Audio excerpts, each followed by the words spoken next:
자, 이제 2교시 시작하겠습니다. 자, 2교시는 이제 29페이지 보시면 됩니다. 그리고 이제 28페이지에 나와 있는 내용은 그냥 좀 가볍게 좀 보고 지나갈게요. 28페이지 좀 보세요. 자, 이제 28페이지 보면 뭐가 나오냐면 부동산 활동의 주체가 나와요. 부동산 활동의 주체. 이게 나오죠, 여러분? 네, 별거 아니에요, 이거. 안 외우셔도 돼요. 자, 거기 좀 밑줄을 그으세요. 그래서 큰 양가로 1번에 첫째 줄에 보면 공적 주체라고 되어 있죠? 공적 주체. 그래서 1섹터라고 쓰세요. 그 다음에 사적 주체라고 되어 있죠? 2섹터라고 쓰시고, 그 양가로 1번 본문의 맨 마지막 줄에 보면 이제 3섹터라고 나올 거예요. 3섹터. 이게 이제 민관합동이거든요. 민관합동. 뭐 요 정도 알고 계시면 돼요. 자, 그리고 나머지는 그냥 안 보셔도 돼요. 그냥 이런 게 있구나 하고 그냥 지나가시면 돼요. 28페이지 얘기하는 거예요. 자, 그러면 이제 요거 의미만 알고 가면 되는데, 우리가 이제 부동산 활동하면 투자, 개발, 금융이 가장 중요한 거예요. 투자, 개발, 금융. 그럼 이게 가장 중요한 건데, 그 주체가 누구냐 이거예요. 부동산의 투자자, 부동산을 개발하시는 분들, 또는 부동산에 돈을 빌려주시는 분들.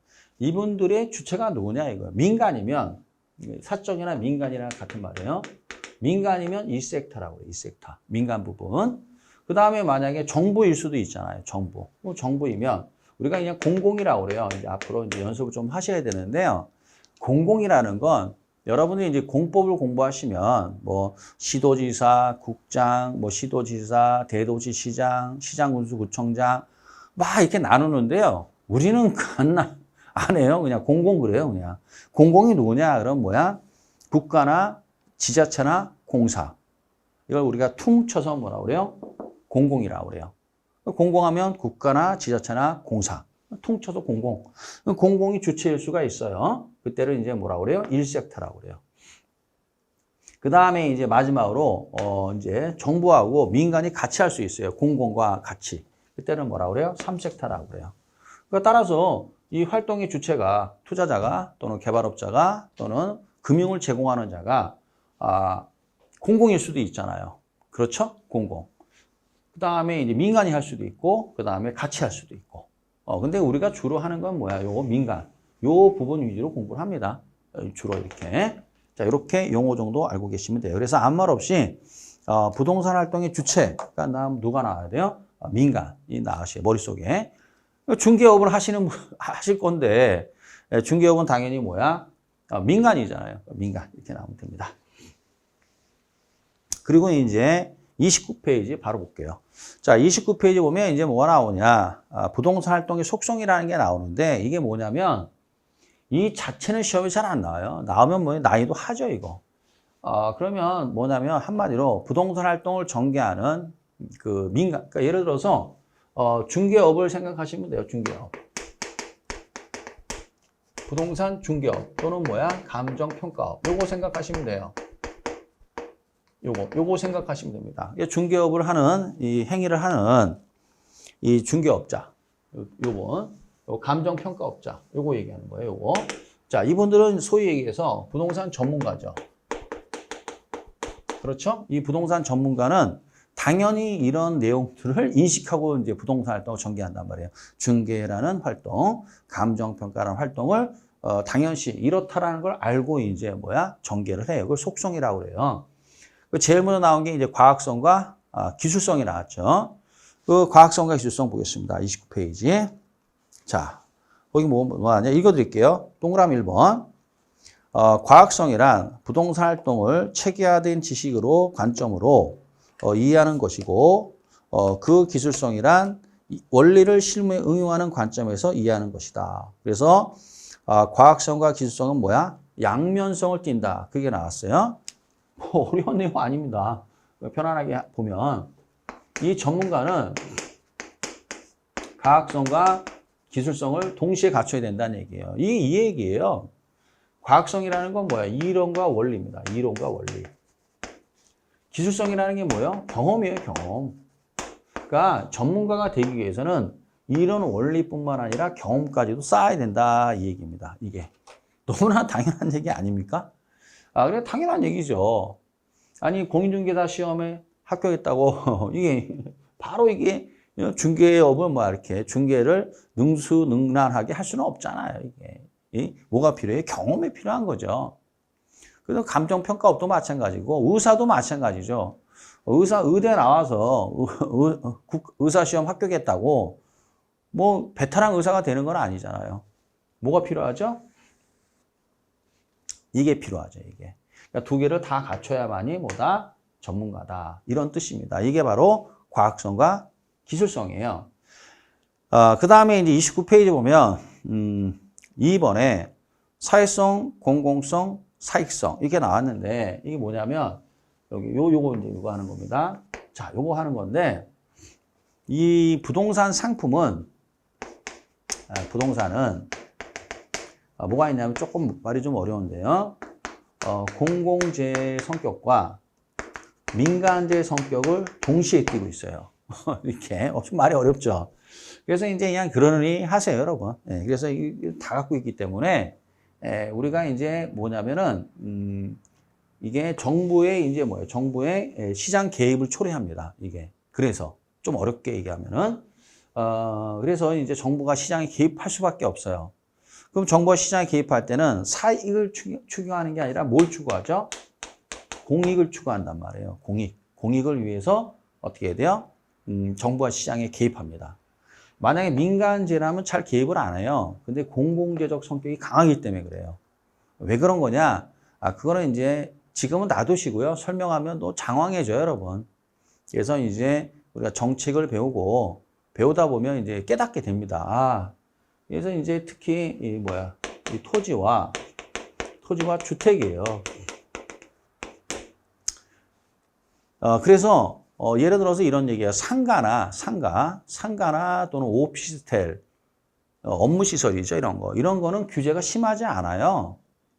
그런데 이 토지와 주택에는 규제가 아주 심합니다. 이거 무엇 때문에 그런 거예요? 공익 때문에 그런 거예요. 공익 때문에.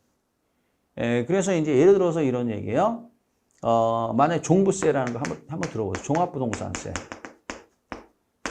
종부세 있죠. 종부세는 아무나 내시는 게 아닙니다. 그러면 이제 여러분 아시다시피 종부세는 상가나 공장, 업무 시설에는 부과하지 않습니다. 어디만 부과해요? 토지와 주택에만 부과합니다. 왜 그러지? 이렇게 되는 거죠. 왜 많고 많은 그 많은 것들 중에서 왜 하필 토지와 주택만 하느냐 이거죠. 왜요? 공공재적 성격이기 때문에 그래요. 그래서 하는 거예요. 말이 이상하죠. 그래서 어찌됐건 간에 이 토지와 주택은 공공재. 다시 한번 쉽게 말하면 공공재라는 건 이런 얘기죠. 이제 예를 들어서 아주 쉽게 얘기하면 이제 만약에 이만큼의 땅을 제가 갑이 소유하고 있어요. 당연히 소유자는 갑이죠. 그렇죠? 그렇지만은 이 토지는 공공재이기 때문에 이 공공재 이런 건 토지는 공공재이기 때문에 네 마음대로 사고 팔 수 없다. 이런 게 공공재의 성격이에요. 네 마음대로 사고 팔 수 없다. 공공재이기 때문에 그래서 국가가 개입한다. 이런 뜻이에요. 주택도 마찬가지예요. 주택은 갑이 소유하지만 공공재적 성격이 있기 때문에 네 마음대로 사고 팔고 임의로 이용할 수 없다. 들어온단 말이에요. 이게. 그래서 이제 그런 맥락에서 이제 종부세가 여기만 부과한단 말이에요. 그럼 이제 공익이죠. 그런데 시장에서는 토지가 됐든 주택이 됐든 상가가 됐든 다 사고 파는 물건들이잖아요. 상품이잖아요. 그때 뭐가 중요해요? 사익이 중요한 거죠. 따라서 이 부동산 활동을 전개하는 이 전문가는 이 두 개의 성질을 잘 알고 거기에 맞게 행동을 해줘야 되는 거예요. 이렇게. 그래서 이제 간단하게 부동산 활동은 공익성과 사익성을 동시에 띠고 있다. 이 전문가들은 무조건 사익만 추구하는 게 아니라 공익도 고려해야 된다. 그런 뜻이에요. 그래서 이제 의뢰인에게 예를 들어서 이런 얘기죠. 만약에 이제 여러분이 중개업을 하시는데 이제 의뢰인이 건축을 하겠다 이겁니다. 건축을 하는데 예를 들어서 여기다 건축을 하는데 건축 허가는 이렇게 3층까지만 올리시오. 이렇게 건축 허가가 났는데 이거 뭐야, 갑이 나는 더 올리겠다. 내 땅인데 누가 뭐랬느냐. 이렇게 더 올리고 싶다. 건축 허가는 3층까지 났는데. 그러면 중개업을 하시는 분은 이걸 어떻게 해야 돼요? 말려야 돼요. 뜯어 말려야 돼. 이때는 공익이에요, 공익. 왜 뜯어 말리느냐? 허가가 3층까지 났으니까 그 이상 건축하게 되면 그건 뭐예요? 불법 건축물이에요. 불법 건축물. 이거 철거해야 돼요. 안 하면 이행 강제금이 계속 나옵니다. 이게. 그걸 알려줘야지. 이게 전문가니까. 이거는 뭐 때문에 알려주는 거예요? 공익 때문에 알려주는 거예요. 이게. 그래서 따라서 이 전문가들은 사익성과 공익성을 다 띠고 있다. 이 정도 이렇게 거기 보면 이제 장황하게 써 있는데요. 뭐 이렇게 간단히 알고 넘어가시면 됩니다. 그 다음에 뭐 전문성 나오는데 이런 게 있나 보다. 윤리성도 이런 게 있나 보다 하시면 되겠고요. 그 다음에 31페이지 보시면 이제 뭐가 나오냐. 정보활동이 나와요. 그래서 이제 우리가 이 부동산 이 거래 정보가 이건 이제 이 정보활동인데요. 이게 뭐냐면 이게 이제 거래 정보거든요. 이 거래 정보인데 이거는 이제 우리가 알아내기가 참 어렵습니다. 이게 정보가. 거래 정보뿐만 아니라 또는 그 부동산의 가격에 영향을 미치는 정보. 이것을 알아내기가 정말 힘듭니다. 이건 전문가 아니면 힘들어요. 이걸 밝혀낸다는 게. 그래서 이제 그거를 우리가 여러분들이 시험을 보시고 이제 시장에 나가셔서 중개업을 직접 하시면서 이제 계속 경험을 쌓고 그러다 보면 이제 전문가가 되면 그 물건 하면 어떻게 해야 돼요? 바로 이걸 찾아낸단 말이에요.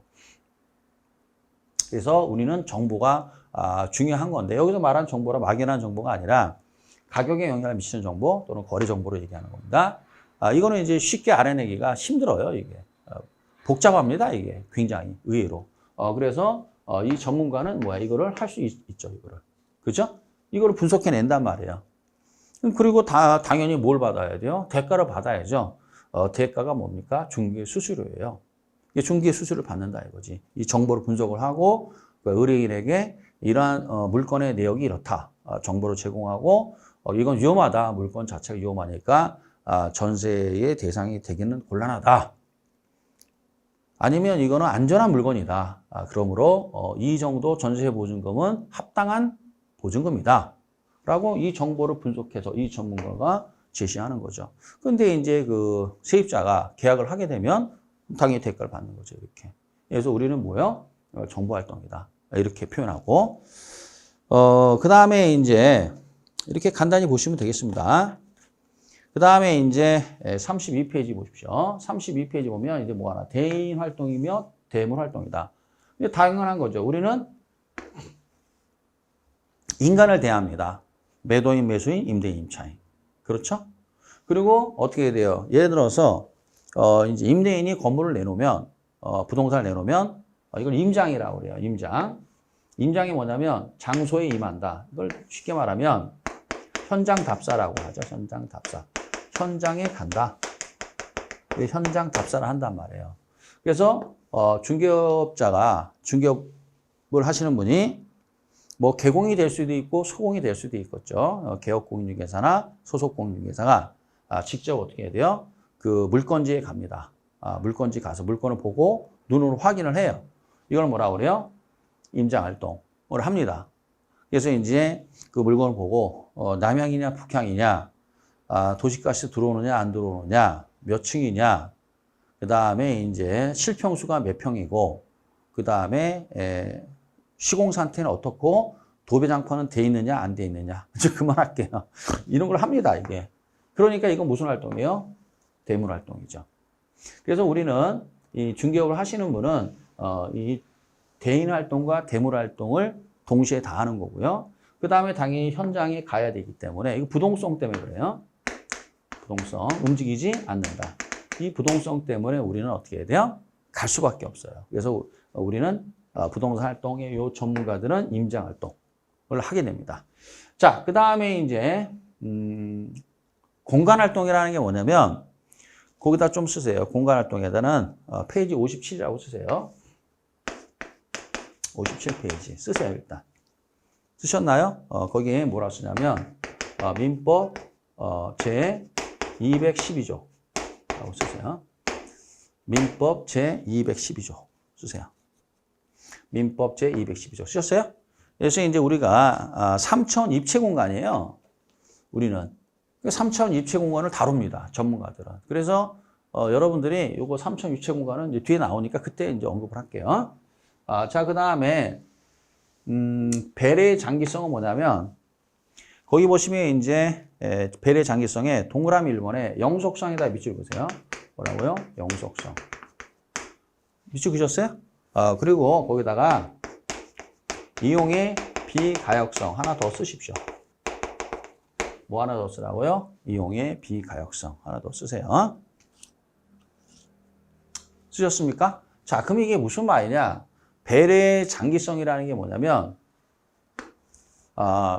그러니까 매도인이 됐든 매수인이 됐든 임대인이 됐든 임차인이 됐든 심사숙고해서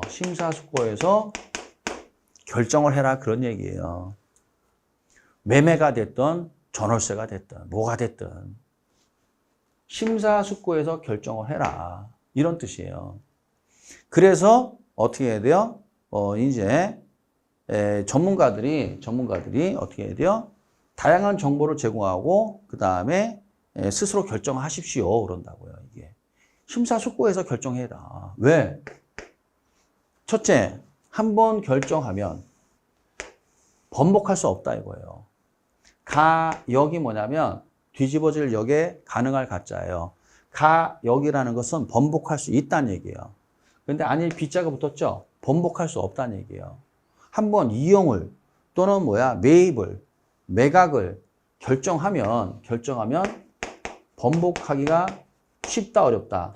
어렵다 이거예요. 한번 결정하면. 우리는 뭐 예를 들어서 이런 얘기예요. 매매 계약을 체결했다 이겁니다. 매매 계약을 체결했는데 계약금이 가고 중도금까지 갔다 이거예요. 그러면 이제 이거를 해지를 못 해요. 계약을. 잔금까지 치르고 가는 겁니다. 이게. 그만큼 어려워요, 이게. 그리고 이제 잔금 치르고 소유권 이전됐어요. 번복할 수 없어요, 이거. 그리고 이제 잘못해가지고 깡통주택 계약했다 이거예요. 전월세를 세입자가, 임차인이 나중에 알았어. 근데 이미 어떻게 해? 계약 끝났고, 보증금은 이미 들어갔는데. 그럼 그것을 사유로 해서 어때요? 이거 계약 해지합시다. 말 못한단 말이죠, 이게. 그러니까 한번 결정하면 그로 끝이에요, 우리는. 정말 번복한다는 게 쉬운 일이 아니에요. 거기다가 부동산은 수명이 영속, 길 영자, 이을 속자. 수명이 길어요, 이게. 수명이 긴 데다가 고가품에다가 이용의 비가역성이 있어요. 그러니까 결정을 할 때 순식간에 결정해야 돼요? 심사숙고해야 돼요? 심사숙고해야 되는 거예요, 그래서 그렇다는 얘기예요. 그 다음에 이제 당연히 우리가 물건을 분석할 때 감정평가사나 공인중개사가 물건을 파악할 때 복합 개념의 논리로 물건을 파악한단 말이에요. 그래서 기술적, 법률적, 경제적. 그래서 이 정도 이렇게 알고 계시면 되겠고, 공간이라는 건 이제 어떻게 해야 돼요? 뒤에서 나옵니다. 그때 좀 설명할게요. 자, 그래서 이런 어떤 이제 내용들을 담고 또는 이게 익숙해진 상태에서 이제 전문가로서의 이제 행위를 하게 되는 겁니다. 자, 그러면 이제 34페이지 한번 보세요. 자, 그러면 34페이지 보시면 기출문제 나오죠? 보겠습니다. 자, 옳은 것을 고르시오. 이렇게 되어 있어요. 자, 기억번. 부동산 활동에 대한 내용이에요. 기억번. 공중, 지표, 지하를 포함하는 3차원 공간을 대상으로 전개한다. 이 맞습니다. 지금 이게 와닿지 않는데 배울 거예요, 금방 뒤에서. 그래서 부동산 상품은 3차원 입체 공간이에요. 자, 네 한번 봅시다. 사회성 공공성이 있는 재산을 다루므로 다시 말하면 이런 거예요. 공공재적 성격이 있다는 얘기죠. 부동산은. 거래 당사자는 윤리적으로 행동할 필요가 없으나 이거는 뭐 전세 사기 치겠다는 얘기 아니에요. 이게. 윤리성이 없다는 얘기는. 그래서 이건 벌써 틀렸죠. 그렇죠? 그럼 당연히 어떻게 해야 돼요? 이게 이 고가품인데 말입니다. 당연히 상식선에서 해결해야 되죠. 윤리 상식이라고 생각하시면 돼요. 상식선에서 해결을 해야 되는 거지. 터무니없이 하면 곤란하다는 얘기지. 그렇죠. 그건 사기꾼입니다. 그거. 사기꾼이니까 어떻게 해야 돼요? 그거는 여러 가지 이제 제재가 들어가는 거죠. 자, 그래서 행동할 필요가 없으나야 필요해야 돼요. 행동해야죠.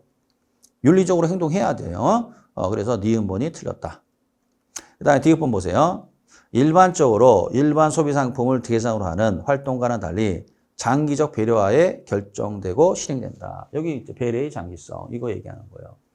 우리는 그러니까 따라서 우리가 무슨 예를 들어서 껌 사듯 새우깡 사듯 이렇게 그렇게 결정하면 안 되는 거 아니에요? 배려의 뭐야? 장기성 이거 얘기하는 거고 맞는 거죠. 그 다음에 리을번 부동산 활동의 주체가 인간이라는 점에서 대물 활동이 아니라 대인 활동이라 할 수 있으며 여기서 벌써 틀렸잖아요. 대인 활동이면서 동시에 뭐야? 대물 활동이죠. 그죠? 그래서 벌써 틀렸죠? 자, 그 다음에 이제 마지막으로 미음번. 임장 활동으로 규정하는 근거는 부증성이다. 아까 뭐라고 했어요? 내가 부동성이라고 그랬죠? 부동성. 틀렸죠? 따라서 정답은 2번이죠. 따라서 이제 결국 이렇게 문제가 나옵니다. 그럼 해결하시면 되겠고. 자, 그 다음에 35페이지에 나와 있는 부동산 현상은 여러분들이 그냥 편안하게 한번 읽어보시면 돼요. 이런 게 있나 보다. 그러고. 자, 그 다음에 이제 중요한 건 뭐냐면, 36페이지죠. 자, 36페이지 보면 이게 뭐냐면, 이거를 우리가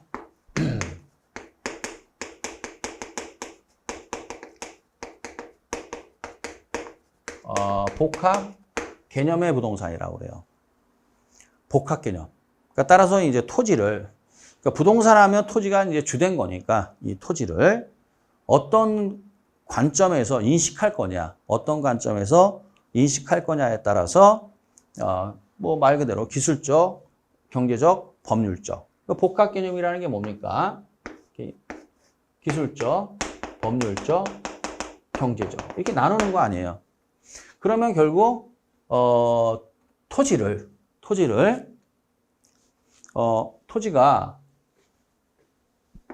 이런 성질이 있단 말이에요. 토지는 공간이고 자연이고 위치고 환경의 성질이 있어요. 이게. 그러면 이때는 이건 뭐야? 기술적 개념의 부동산이고 이 부동산이 자산, 자본, 생산 요소, 소비재, 상품으로서의 성질이 있어요. 그럼 이때는 경제적 개념의 부동산이다. 이렇게 표현을 하는 거예요, 이게. 그럼 또 이거 얘기하면 뭐 길어지잖아요. 제일 좋은 게 뭐냐? 이거는 처리하는 방법이 그냥 단순히 암기예요. 그러니까 암기할 거는 그냥 암기해버리고 그냥 지나가면 됩니다. 왜냐하면 왜 경제적이냐고 묻질 않기 때문에 그래요, 이게. 네, 그래서 어떻게 하면 되냐면 공간, 자연, 위치, 환경 이렇게 돼 있죠. 공간, 자연, 위치, 환경. 그래서 공자. 이게 맹자, 공자, 그렇죠? 공자, 위환 이렇게 외우세요. 공자, 위환. 그래서 공간, 자연, 위치, 환경 나오면 뭐다? 기술적 개념의 부동산이다. 그 다음에 이제 경제적 개념의 부동산은 이렇게 외우시면 돼요. 산본 이렇게. 그러면 이제 산본이 뭡니까? 이제 저기 평촌 옆에 있는 게 산본 아니에요. 산본에서 생소한 상품이다. 이렇게. 산본에서는 생소한 상품이다. 그러면 이제 생이 뭐야? 생산 요소. 그 다음에 뭡니까? 죄송합니다. 여기 자산부터 해야 되죠. 산본에서 생소한 상품이다. 그래서 산이 뭐죠? 자산. 본이 뭐야? 자본. 그 다음에 생이 뭐야? 생산 요소, 소비재, 상품. 이런 성질을 띠면 이건 경제적이라고 그래요. 이렇게 간단히 처리하시면 돼요. 이렇게. 자, 그래서 이렇게 간단히 처리하시고, 이제 남은 건 이제 뭐요? 이제 법률적 개념인데, 자, 36페이지 보십시오. 자, 36페이지 보면 박스 나오죠? 박스에 보면 뭐가 나왔어요? 복합 개념의 부동산에서, 물리적 또는 기술적 개념의 부동산 나오고, 경제적 개념의 부동산 쭉 나오죠? 그래서 이제 이렇게 간단히 하고, 거의 구구절절 나왔는데 안 봐도 돼요. 안 봐도 되고, 그냥 요것만 알고 계시면 돼요. 시험에 요것만 물어보니까. 이렇게 보고, 그 다음에 이제 중요한 게 이제 뭐야? 법률적 개념의 부동산이에요. 그러면 이제 법률적 개념의 부동산이 어디 나오냐면 38페이지 보면 나와요. 38페이지를 보십시오. 그러면 이 38페이지 보면 이 법률적 개념의 부동산이 나오는데 여기다가 이제 별 표시 딱 하고 여기다가 별 표시 딱 해야 돼요. 왜냐? 중요하니까. 이거는 그냥 외운다고 될 일이 아니에요. 그래서 이건 좀 잘 봐야 되는데 자 이제부터 설명해 드리는데 이해가 될 수도 있고 안 될 수도 있을 거예요. 이 부분은. 근데 이해가 안 되는 부분은 이거는 부동산학개론의 어떤 지식이 아니라 민법이나 또는 여러분들이 이제 공인중개사법을 배우시면은 자연스럽게 터득이 되는 부분들이에요.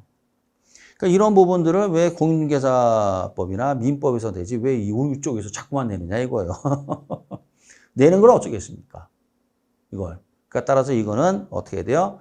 민법이나 또는 공인중개사법 시간에 배우면 다 이해되니까 걱정하지 말고 그냥 듣고 이해되면 좋고 안 되면 그런가 보다 하고 넘어가시면 되겠습니다. 알았죠? 예. 자, 그래서 이제 제일 먼저 법률적 개념의 부동산 나오는데 두 가지가 있어요. 하나는 이제 협의가 있고 하나는 광의가 있는데 한문은 그냥 모르셔도 되는데 의미만 아시면 돼요. 협의가 뭐냐면 좁을 협자의 뜻 의자고 광자가 넓을 광자예요. 넓을 광자의 뜻 의자예요. 그래서 좁은 뜻, 넓은 뜻 이런 뜻이에요. 그러면 좁은 뜻의 부동산은 민법상의 부동산이에요. 그래서 토지 및 그 정착물을 민법상의 부동산, 좁은 뜻의 부동산이라 하는 거예요. 그러면 광의 부동산은 준부동산까지 합친 거예요.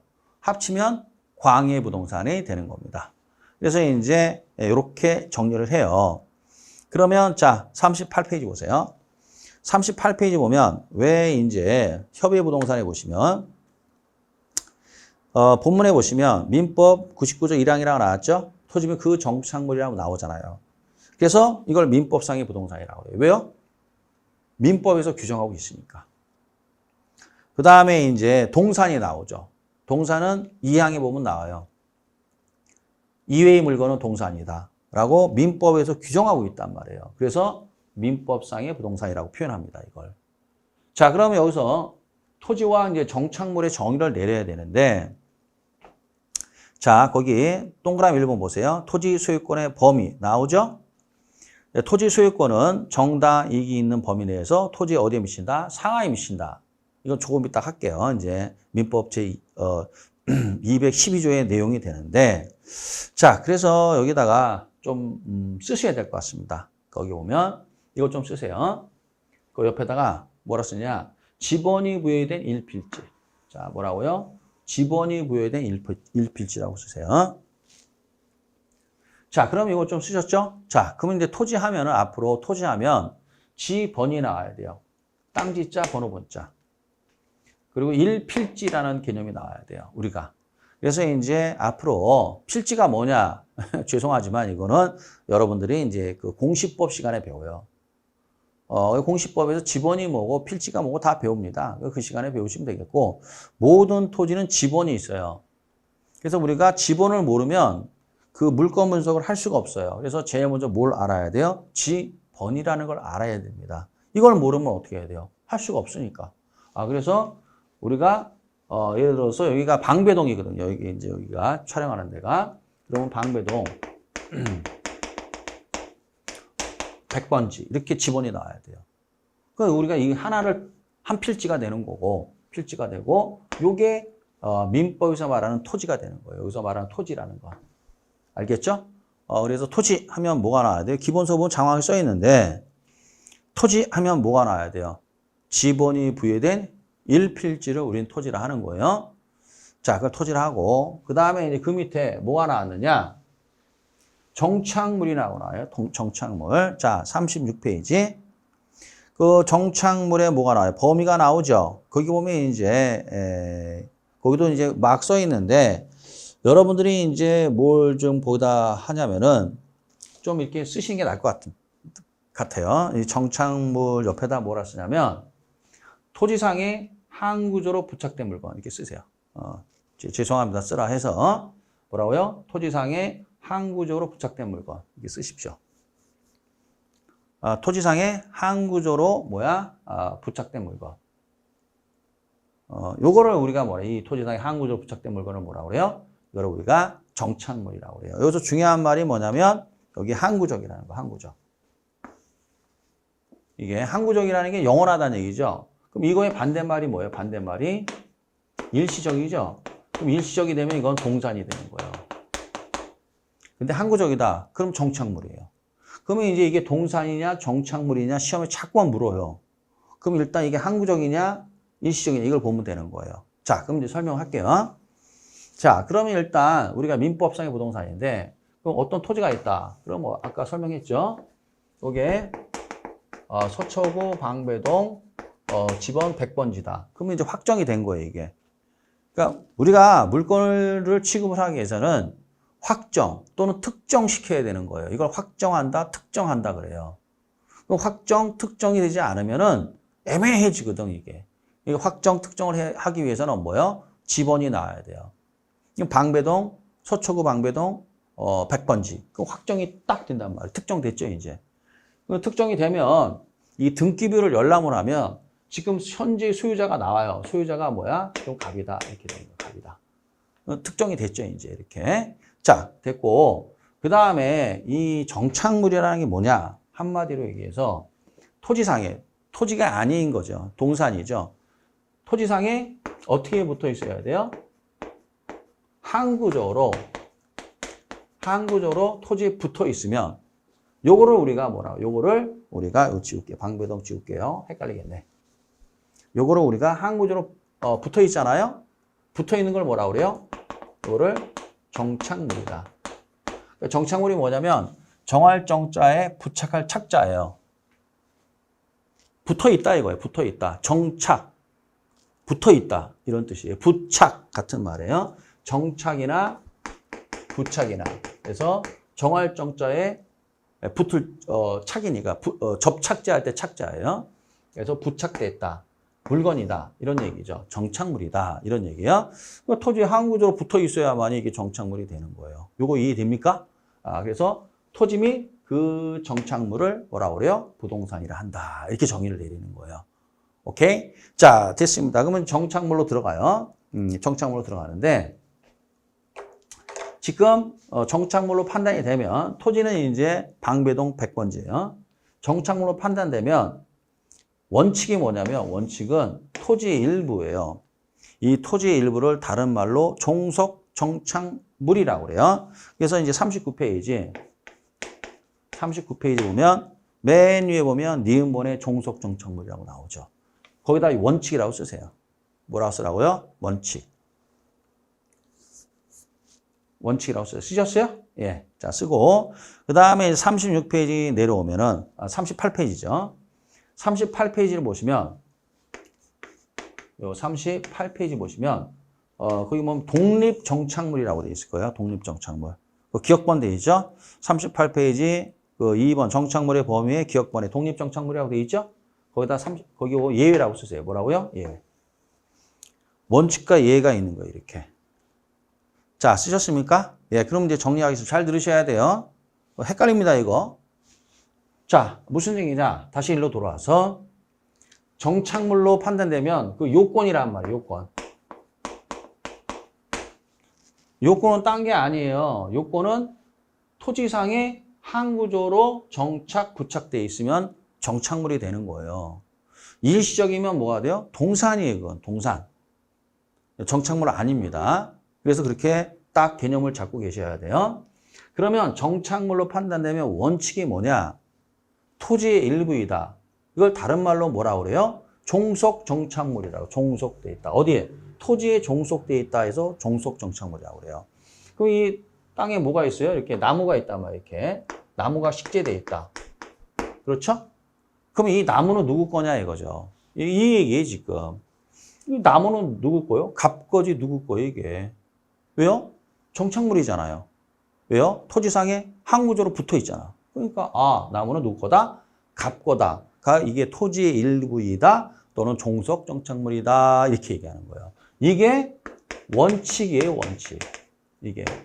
그런데 정착물인데도 불구하고 예외적으로 요 5개의 물건은 정착물인데도 불구하고 토지의 일부가 아니라 이거는 뭐야? 독립된 부동산이 되는 거야. 토지와 별개로 거래가 돼버려요. 그래서 이걸 뭐라 그래요? 독립정착물이다. 그래요. 독립정착물이다. 다시 말하면 토지로부터 독립적으로 거래의 대상이 될 수 있다. 토지의 일부가 아니라 토지 예외적으로 독립적으로 거래의 대상이 될 수 있다. 요거를 독립정착물이라고 그래요. 정착물인데도 불구하고. 그래서 이거를 뭐야? 외우셔야 돼요. 이거를. 근데 이거는 어디서 또 나오냐면 공인중개사법이나 민법에서 나올 거예요. 그래서 거기다 좀 어디다 쓰시면 되냐면은 물론 그 교재에 있긴 있지만은 보기 좋게 어디다 쓰자면은 이제 이거는 38페이지 맨 하단부에 있으니까 거기다 적는 게 좋겠네요. 38페이지 맨 하단부에 딱 쓰셔야 돼요. 그래서 건물, 그래서 임목법에 의해서 등기된 임목, 그 다음에 명인방법을 갖춘 20개 집단, 그 다음에 미분류과실 농작물, 이거는 꼭 외우셔야 돼요. 중요합니다. 이거 여기서부터 여기까지. 근데 이거 여러분들이 아마 그 민법 시간에 다 배우실 거예요. 이거 걱정 안 해도 돼요. 민법 시간에 민법 교수님한테서 잘 배우시기 바랍니다. 건물, 그 다음에 임목법에 의해서 등기된 임목, 명인방법을 갖춘 20개 집단. 선생님, 명인방법이 뭐예요? 명인나무를 알겠는데 그래서 묻지 말고 저한테 공인중개사법이나 이게 이제 다 나와요. 공인중개사법에서 나오니까 거기서 배우세요, 여러분. 그 다음에 미분류과실, 그 다음에 농작물 이렇게. 요거는 이제 이 5개의 물건은 어떻게 해야 돼요? 정착물이지만 토지 일부가 아니라 예외적으로 독립된 거래의 대상이 될 수 있다. 이게 무슨 말이냐? 이런 얘기예요. 좀 쉽게 할게요.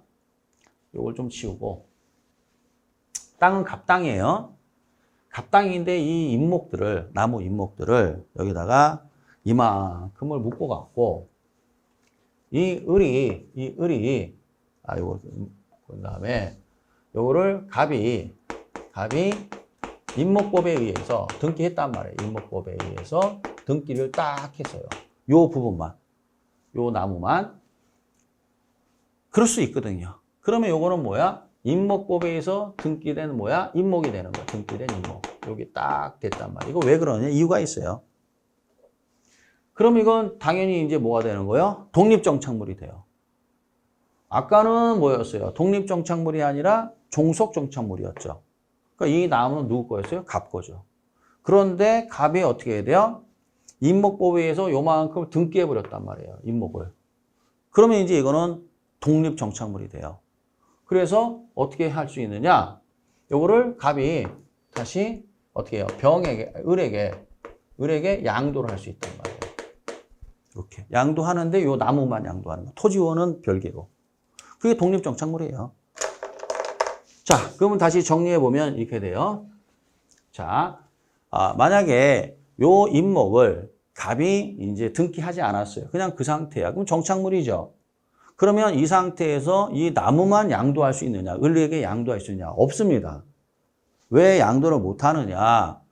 정착물은 어떻게 원칙이잖아요. 토지 일부니까 토지를 양도해야 나무도 양도가 되는 거예요. 임목도. 그런데 갑이 나무만, 이 임목만 양도하고 싶단 말이에요. 그럼 어떻게 하면 되느냐? 임목법에 의해서 등기해버리는 거예요. 임목. 그러면 이제 인 경우에는 요 임목만 거래의 대상이 될 수 있어요. 토지와 별개로. 그래서 이걸 뭐라고 그래요? 토지에서 독립돼서 거래할 수 있다. 독립정착물이라고 얘기하는 겁니다. 이렇게. 뭐 이렇게 정도인데 뭐 이해가 되면 좋고 안 되면 할 수 없고 그런 건데 하여간 이해했으면 좋겠습니다. 안 되는 분들 걱정하지 마시고요. 예. 또 민법이나 또 뭐 보면 돼요. 중개사법 배우시면 다 해결이 되는 거고. 그 다음에 이제 39페이지 보세요. 39페이지 보면 뭐가 나오냐면 거기 보충학습이라고 나올 거예요. 39페이지 보충학습 보세요. 보충학습. 보충학습을 보면 뭐가 나왔느냐. 가식 중인 수목. 가식이라는 게 뭐냐. 한마디로 얘기해서 가짜로 심었다 그래. 임시로 심었다. 비닐하우스, 그 다음 판잣집, 공중전화, 박스. 이거 나왔죠. 이거 동사이다 이렇게 돼 있잖아요. 이게 무슨 말이냐. 잘 보세요. 가식된 수목이나 비닐하우스나 판잣집이나 공중전화 박스는 여러분 항구적이에요, 일시적이에요? 토지 항구적으로 붙어놨어요, 일시적으로 붙어놨어요? 항구적이 아니라 일시적이죠, 이거는. 항구적 아니잖아요. 그러면 일시적이죠? 그럼 동사 아니에요. 아까 설명했죠? 토지에 항구적으로 붙어 있으면 뭐야? 정착물. 일시적이면 동사 이렇게 돼 있죠. 그렇죠? 네, 이렇게 인식을 하는 겁니다. 그러면 이제 간단히 해결할 수 있어요. 그리고 이제 그 밑에 보면 또 뭐가 나오냐? 이제 준부동산 나와요. 이제 준부동산. 이 정도 하시면 돼요. 자, 그러면 이제 준부동산이 나옵니다. 준부동산. 이거 봐야 되겠네. 그죠? 죄송합니다. 그냥 해야 되겠는데, 이거. 그러면 이제 이게 해놨는데, 내가. 준부동산. 아이고, 이게 안 해놨네. 죄송합니다. 빠졌네요, 이게. 아이고, 빠졌습니다. 죄송합니다. 그냥 기본서 봐야 되겠네요. 그럼 39페이지 보시면, 뭐가 나오냐면, 준부동산이 나와요. 그 준부동산이 뭐냐, 이거예요. 여기 준자가 붙었죠, 여러분. 준자. 준이나 의제나 같은 말이라고 돼 있어요. 준이라는 건 뭐냐? 여기 붙었다는 건 뭐뭐처럼 취급하겠다는 얘기예요. 뭐뭐처럼 취급하겠다. 그럼 부동산이 아닌데, 다시 말하면 토지 및 그 정착물이 아닌데, 여기 뭐죠? 요게 아닌데, 부동산처럼 취급하겠다. 그러는 겁니다. 그러면 준부동산이 되는 거예요. 준부동산. 그러면 이제 준부동산이 되기 위해서는 어떻게 되느냐? 자, 39페이지 준부동산의 개념의 기억번 읽어드릴게요. 그 성질상 부동산으로 볼 수 없으나 각 개별 법률에 의하여 등기 또는 등록 등의 공시수단을 갖추면 부동산으로 간주되는 경우를 말한다. 이렇게 돼 있잖아요. 무슨 말이냐 이거요. 자, 그러면 이제 이게 뭐냐면 이런 얘기입니다. 이제 부동산과 동사를 좀 나눠야 되는데, 자, 부동산은 쉽게 말하면 저당권의 대상이 될 수 있습니다. 근데 동사는 저당권은 안 돼요. 유치권이나 질권을 해야 돼요. 그러면 이게 그 채권자 입장에서는 이 저당권이 훨씬 편해요. 저당권이 훨씬 편합니다. 그래서 유치권이나 질권은 점유를 하고 있어야 돼요. 그러니까 귀찮죠. 그런데 한번 예를 들어서 봅시다. 이런 지식을 알고 계셔야 돼요. 근데 선박이 있단 말이에요. 선박. 선박은 뭐예요, 여러분? 동산입니다. 왜요? 토지 및 그 정착물이 아니니까 1항, 토지 및 그 정착물 2항, 이외의 물건은 뭐야? 동산이다. 이게 동산이란 말이에요. 그러면 선박은 뭐야? 담보로 해서 돈을 빌리고 싶은데 유치권이나 질권은 뭐 말도 안 되는 얘기 아니에요. 이게. 그래서 이거를 동산이지만 부동산처럼 취급해버리면 저당권의 대상이 될 수 있잖아요. 그래서 이게 나온 겁니다. 그래서 이 선박등기법이라는 게 있어요. 이 선박등기법에 의해서 여러분 선박등기법 모르셔도 됩니다. 이러한 또 개별법이 있다. 알고 계시면 돼요. 선박등기법에서 등기해버려요. 등기하면 뭐가 돼요? 등기라는 이런 요건을 갖추면 어떻게 돼요? 부동산을 취급해버린다. 그러면 뭐야? 저당권의 대상이 될 수 있다. 이렇게 되는 겁니다. 아주 쉽죠? 항공기도 마찬가지. 항공기 여러분. 항공기도 뭐야? 여러분 보세요. 항공기도 토지 및 그 정착물 아니니까 동산이잖아요. 움직이지 않는다. 움직인다. 이건 일반인들이 말씀하시는 거고 우리끼리는 그렇게 말하면 안 되는 거예요. 토지 및 그 정착물 부동산. 이외의 물건은 뭐야? 동산. 그럼 이제 항공기는 항공법이라고 있어요. 항공법. 항공법에 의해서 어떻게 해야 돼요? 등록을 하는 거예요. 등록이라는 요건을 갖추면 어떻게 해야 돼요? 부동산으로 취급돼서 저당권의 대상이 될 수 있습니다. 이렇게. 그러니까 따라서 이 동산 또는 동산과 부동산의 결합물을 저당권의 대상으로 삼기 위해서 이런 준부동산, 의제부동산이라는 제도가 있는 거예요. 그래서 이제 거기 39페이지 다시 그 개념의 니은번 읽어드릴게요. 준부동산은 민법상 부동산은 아니라 토지 및 그 정착물은 아니라 민법상 부동산처럼 등기 등록의 공시 방법을 갖춘 동산이나 부동산과 동산의 집합물 또는 무형의 권리, 어권 등을 말한다. 이렇게 돼 있잖아요. 그러면 이런 것들은 잘 모르는지 모르겠지만 부동산은 아닌데 부동산처럼 취급해버리겠다는 얘기예요. 그러면 저당권의 대상이 될 수 있다. 그러면 이제 40페이지 맨 위에 보세요. 보시면 종류가 나오죠. 그래서 임목 나옵니다. 임목은 이제 임목 안 외우셔도 돼요. 임목법이라는 개별 법률이 있어요. 거기 등기하면은 이제 이 임목도 뭐가 돼요? 준부동산처럼 취급돼서 저당권의 대상이 될 수 있고, 공장재단, 광업재단은 공장 및 광업재단 저당법이라고 있어요. 여기에 등기하게 되면은 준부동산이 되고, 선박은 선박등기법, 어업권은 수산업법이라고 있어요. 수산업법에 의해서 면허를 받으면 되겠고, 항공기는 항공법, 자동차는 자동차관리법이라고 있어요. 그 항공기는 항공법에 의해서 등록, 자동차는 자동차관리법에 의해서 등록, 건설기에는 건설기관리법이라는 게 있습니다. 거기서 등록을 하면은 전부 다 제가 뭐라고 했어요? 무슨 법인지 몰라도 돼요, 여러분. 뭐라고 돼 있어요? 무슨 등기, 등록, 면허라는 말은 나왔죠? 면허. 등기, 등록, 면허라는 요건을 갖춰야만이 어떻게 돼요? 각각의 개별법에 의해서 갖춰야만이 준부동산이 되는 거예요. 그래서 따라서 선박도 무조건 의제부동산이 아니에요. 준부동산 아니고 선박등기법에 의해서 등기한 그 선박만 이렇게 되는 거예요. 항공기도 항공법에 의해서 등록된 항공기만. 그 다음에 예를 들어서 이제 자동차도 자동차관리법에 의해서 등록된 자동차만 이제 뭐가 돼요? 요건을 갖췄으니까 준부동산이 되는 거예요. 그래서 저당권의 대상이 될 수 있습니다. 알았죠? 근데 각각의 개별법, 뭐 예를 들어서 임목에 관한 법률, 항공법, 뭐 공장 및 광업재단 저당법 모르셔도 돼요. 근데 여러분들이 공인중개사 시간에, 공인중개사법 시간에 임목에 관한 법률과 공장 및 광업재단의 저당법, 공장 및 광업재단 저당법은 배우십니다. 공인중개사법 시간에. 근데 우리는 이제 그게 무슨 법에 해당되느냐는 안 나와요. 그러니까 이런 것들을 준부동산이다라고 얘기한다. 그러므로 이제 이쪽에 돌아와서 우리가 이제 넓은 뜻의 부동산 하면 준부동산까지 했죠. 합쳐서 뭐라 한다? 넓은 뜻의 부동산이라 한다. 이렇게 되는 거죠. 자, 그리고 난 다음에 40페이지 보세요. 자, 40페이지 보시면 뭐가 나오냐? 그 기출문제 나오죠? 자, 봅시다. 옳은 것으로만 짝지어진 것은 기억번. 자본은 뭐죠? 여기 해야겠다. 자본은 뭐죠, 여러분? 여기 경제죠. 그렇죠? 나오죠? 이거 외우셔야 되겠죠, 이거.